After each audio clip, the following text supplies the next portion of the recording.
الرحمن الرحیم۔ خواب میں اگر کسی نے حلوہ دیکھا کہ میں حلوہ کھا رہا ہوں یا اس کے پاس حلوہ ہے، تو اس کی تعبیر یہ ہے کہ یہ بے حد خوشی پائے گا اور مال حاصل ہوگا اس کو، تو یہ اچھا خواب ہے، اس لیے اس سے پریشان نہیں ہونا چاہیے۔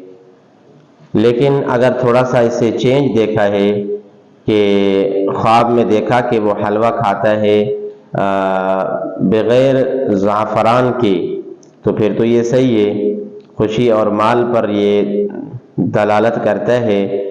اور اگر دیکھتا ہے کہ حلوہ کھاتا ہے زعفران کے ساتھ، تو پھر اس کی تعبیر یہ ہے کہ یہ بیمار ہوگا۔